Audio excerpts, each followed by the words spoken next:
Assalamualaikum warahmatullahi wabarakatuh. Selamat datang lagi anak-anak.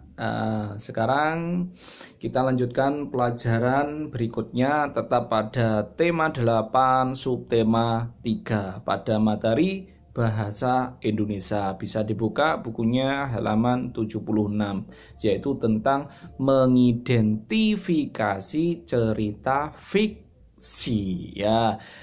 Sebelumnya pada pembelajaran yang lalu di kelas ketika masih kita sekolah tidak jarak jauh seperti ini, saya sudah menerangkan apa itu cerita fiksi. Jadi ada yang ingat? Coba diingat-ingat. Kalau tidak ada yang ingat, ini saya ingatkan kembali. Cerita fiksi itu adalah cerita hayalan. Kalian pernah berhayal? Basa Jawane hayalan itu cerita ngapusi atau menipu ya. Jadi cerita hayalan yang dikarang melalui dengan aturan-aturannya ada, sehingga ketika si pembaca itu membacanya dapat mudah untuk dipahami. Nah, temennya atau tetangganya cerita fiksi itu ada cerita nyata yang disebut dengan cerita non-fiksi. Kalau cerita fiksi itu cerita hayalan, kalau cerita non fiksi itu cerita yang sebenarnya atau dari sebuah pengalaman ya, pengalaman bukan pengamalan ya, pengalaman. Nah, untuk mengidentifikasi cerita fiksi itu pertama-tama yang harus dilakukan, kalian harus membaca cerita tersebut dengan cermat. Ingat, kalau membaca meskipun tidak diawasi orang tua, kalian kan ini posisinya belajar di rumah. Ketika kalian membaca tidak diawasi orang tua, kalian harus cermat. Jangan jangan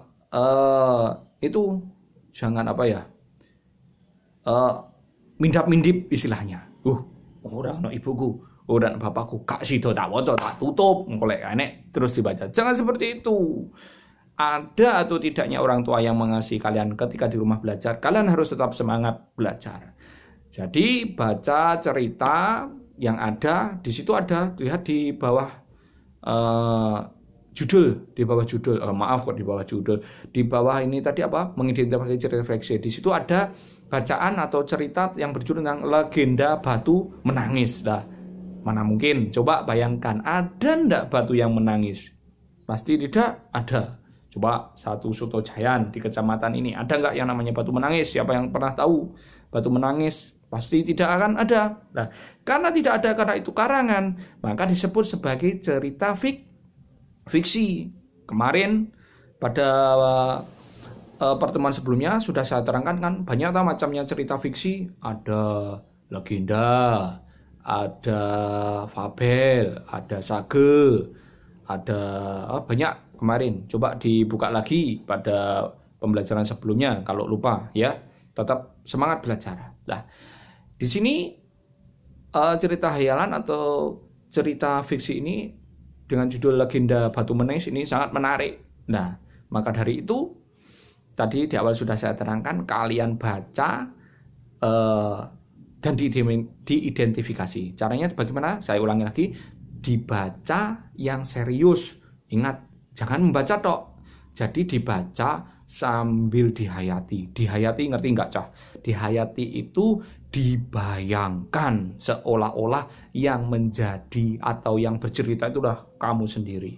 Jadi bayangkan seolah-olah kamu yang ada dalam cerita tersebut. Nah, nanti kalau kamu sudah bisa meresapi seperti itu, pasti kalian akan paham apa yang namanya mengidentifikasi. Setelah dicermati, dibaca dengan serius, ambil pulpen atau membaca sudah siapkan pulpen atau petolot atau pensil. Catat yang penting-penting. Catat yang penting. Yang penting itu apa saja? Tokoh, kejadian. Tokoh tadi ada banyak loh ya. Ada tokoh utama, ada tokoh jahat, ada tokoh baik, ada tokoh pembantu. Pelajaran-pelajaran sebelumnya sudah saya terangkan loh ya. Dibuka lagi. Nah, setelah dicatat itu nanti dibaca jangan cuma satu kali, tapi di bulan baleni atau diulang-ulang supaya benar-benar paham. Itulah yang namanya mengidentifikasi. Lah, setelah kalian baca, itu nanti diidentifikasi, nanti akan ketemu identifikasi dari cerita fiksi tersebut. Nah, pada kesempatan kali ini saya kasih tugas. Tugasnya nggak banyak, yaitu tadi kalian baca bacaan yang berjudul Legenda Batu Menangis. Setelah itu kerjakan latihan pada Ayo Berlatih 2 halaman 77. Di situ ada 4 soal. 4 soal ya. Ada 4 soal. Yang dikerjakan nomor berapa? Nggak usah semuanya. Itu kalau yang nomor 1 apa judul cerita di atas pasti jelas saya jawab sendiri, yaitu judulnya Legenda Batu Menangis.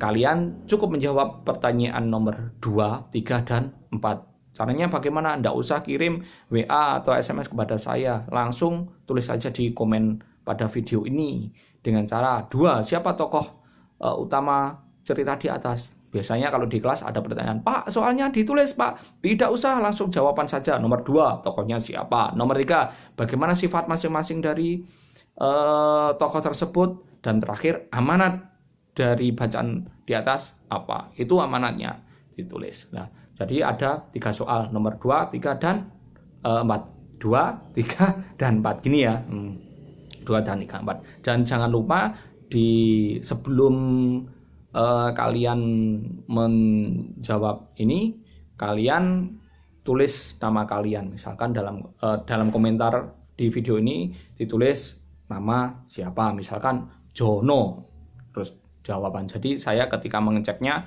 mudah. Soalnya nanti pada akun YouTube orang tua kalian pasti biasanya tidak menyebutkan nama pribadinya. Seperti akun YouTube saya juga tidak menyebutkan nama saya, kan namanya cukup pengamat YouTube. Jadi kalian ketika mau komen menjawab ini cukup tulis nama kalian terus jawaban. Mungkin bisa bermanfaat ya video ini. Ya mohon maaf karena keadaan kita masih seperti ini, kita nurut pada pemerintah. Sekian, wassalamualaikum warahmatullahi wabarakatuh.